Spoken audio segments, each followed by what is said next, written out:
Hello friends, welcome to Gomathi food channel. இன்றைக்கி நம்ம சேனலில் ஒரு 10லேருந்து 15 நிமிஷத்துலேயே ஈஸியாக சட்டுன்னு செய்யக்கூடிய ஈவினிங்க்கு ஸ்நாக்ஸ் ரெசிபி தான் நம்ம பார்க்க போகிறோம். ஃப்ரெண்ட்ஸ், நீங்கள் டீ காஃபியோட சாப்பிட சூப்பராக இருக்கும். வீட்டில் அவலும் உருளைக்கிழங்கு வச்சுருந்தா கண்டிப்பாக இந்த கட்லெட்டை ட்ரை பண்ணி பாருங்கள். ஃப்ரெண்ட்ஸ், வாங்க நம்ம வீடியோக்குள்ளே போய் எப்படி செய்கிறதுன்னு பார்க்கலாம். ஃபஸ்ட்டு இந்த கட்லெட் பண்ணுறதுக்கு நான் 1.5 கப் அளவுக்கு லேஸ் அவல் எடுத்துருக்குங்க. சப்போஸ் உங்ககிட்ட லேஸ் அவல் இல்லைன்னா நீங்கள் அதுக்கு பதிலாக கெட்டி அவல் எடுத்துக்கலாம். சகப்பு அவல் கூட நீங்கள் சேர்த்து செய்யலாம். ஃப்ரெண்ட்ஸ், இது கூடவே நான் ஒரு 1/2 கப் அளவுக்கு தண்ணி சேர்த்து ஊற போட்டுக்கிறேன். நீங்கள் கெட்டி அவல் எடுக்க போகிறீங்கன்னா உங்களுக்கு தண்ணியோட அளவு மாறுபடும். அதே சமயம் நமக்கு ஊறி வரத்துக்கு நேரமும் நமக்கு நல்லா டிஃபர் ஆகும். கெட்டி அவலுக்கு கூட இன்னும் எக்ஸ்ட்ரா ஒரு 1/2 கப் அளவுக்கு தண்ணி சேர்த்து கலந்துக்கோங்க.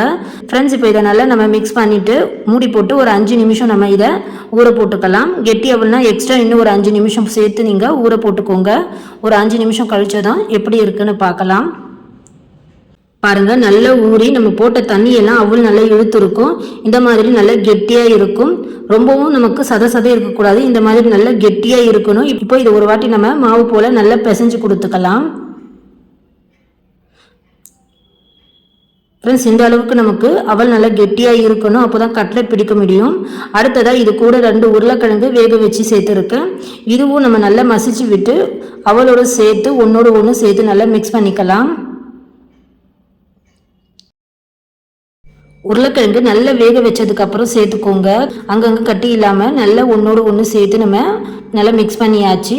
அடுத்ததாக இது கூட பொடியாக நறுக்கின ஒரு மீடியம் சைஸ் வெங்காயம் சேர்த்துக்கோங்க. அடுத்ததாக கொஞ்சமாக கறிவேப்பிலை, கொத்தமல்லி, கூட 2 பச்சை மிளகாய் பொடியாக கட் பண்ணி சேர்த்துக்கிறேன். அடுத்ததாக ஒரு 1/2 ஸ்பூன் அளவுக்கு இஞ்சி பூண்டு விழுது சேர்த்துக்கோங்க. ஒரு 1/4 ஸ்பூன் மஞ்சள் தூள், காரத்துக்கு ஒரு 1/2 ஸ்பூன் அளவுக்கு மட்டும் நம்ம தனி மிளகாய் தூள் சேர்த்துக்கலாம். கூட இதில் நம்ம பச்சை மிளகாயும் சேர்த்துருக்கோம்.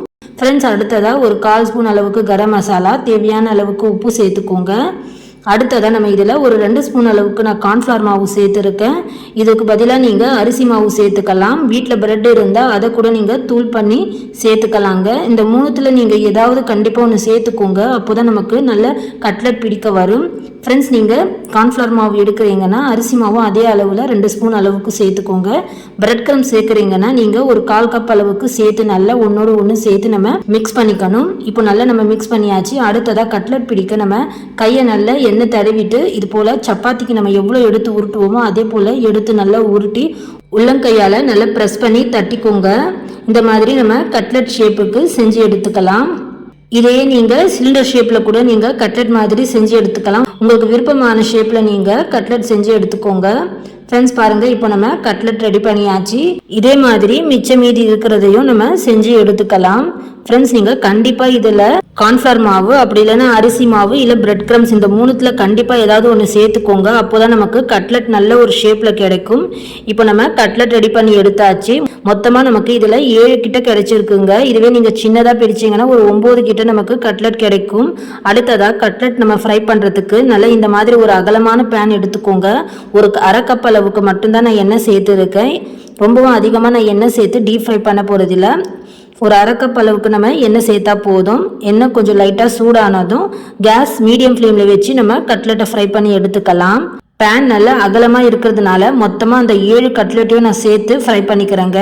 இதுவே நீங்கள் கடாயில் போட்டு ஃப்ரை பண்ண போகிறீங்கன்னா கடாயில் கொஞ்சமாக எண்ணெய் சேர்த்துட்டு ஒரு 2 நீங்கள் போட்டு ஃப்ரை பண்ணிக்கோங்க. இது போல் நீங்கள் ஒரு 4-5 சேர்த்து ஃப்ரை பண்ணிங்கன்னா ஒன்றோடு ஒன்று சேர்ந்து நமக்கு கட்லெட் உடஞ்சி போயிடும்.